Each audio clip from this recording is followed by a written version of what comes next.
What is going on, everybody? Welcome back to the channel. We're gonna get right to the point. This is what we're talking about, and it's on here. Pay attention and see if this is something you want to order and get on your Ford truck. All right, guys, let's talk.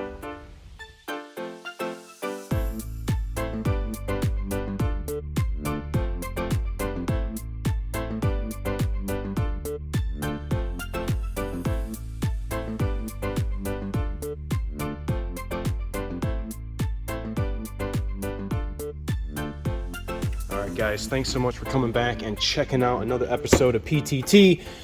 Make sure to hit that like and subscribe. This is something that's been going around the diesel community that is very hot right now because of the CP4.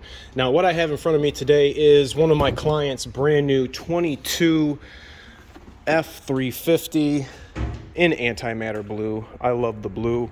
Good looking truck. It is a Tremor, and he has come to see me to get a couple of things installed. We did some wheel well liners, we did some mud flaps, all Ford stuff. Don't forget to use your Ford Pass points because that is what this gentleman did.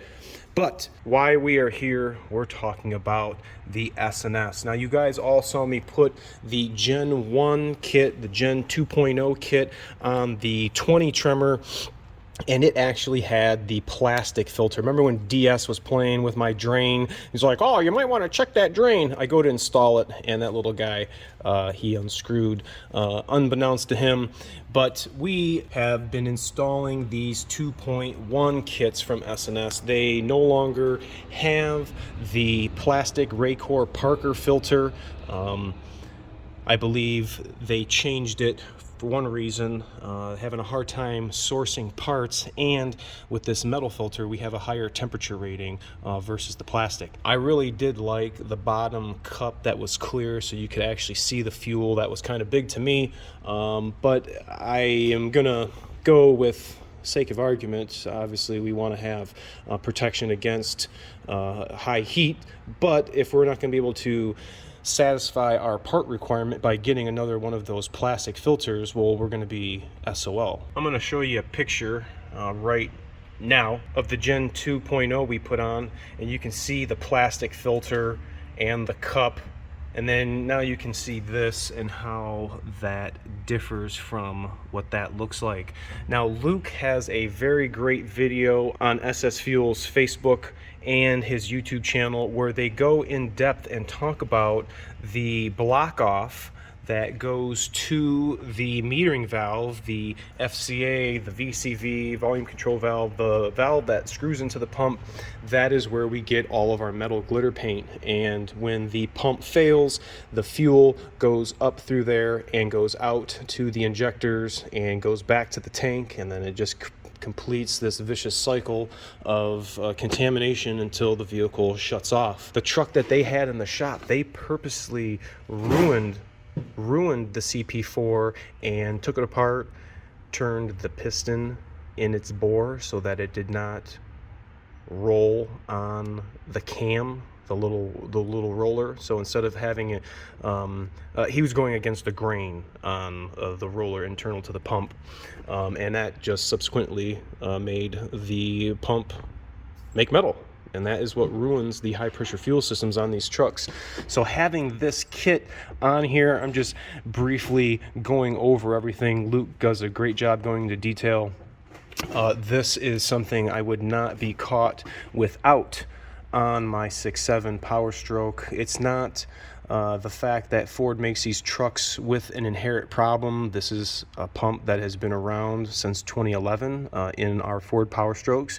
And if you think, you guys are just talking about your truck that you have in front of you and maybe this truck here that we're talking about, but when you think about all of the trucks that Ford has on the road, there's millions of these trucks on the road, a lot.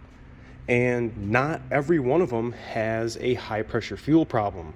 Some do, some don't. It all depends on if you take care of this vehicle, if you are cognitive about the fuel quality, are you using additives, and are you draining your fuel water separator? The most failures that I see are water related. When we pull the PCV out of the back of the fuel rail, why does the rail parts have rust on it. Diesel fuel does not make rust when it is exposed to the atmosphere. Water does, and water does not lubricate the internals of our injectors, the internals of the pump. It's very, very important. So you guys need to stop right now. Go to accuratediesel.com. Check out Tim. I've been sending everybody over to him. He's up in the Grand Rapids area of Michigan, and he has been successfully getting guys the kit. And if you have the 2.0, he also has been getting the Parker Racor filters with ease. So make sure to check him out. Make sure to check out SNS. This is why we are making this video. This is why we care so much about our fuel systems. SNS Motorsport team has came out with a lifesaver for your truck. It's cheap insurance. Find a reputable person to put it on. Come see me. I'll hook you up. But this is something you need on your diesel. Tell me if you guys are running it. Tell me if you have the 2.0, if you have the 2.1, and where did you get it? How did you put it on? And who did it? Thanks so much for watching. Remember to like, comment, sub, share. SNS. We appreciate you. Thanks so much. We'll talk to you later.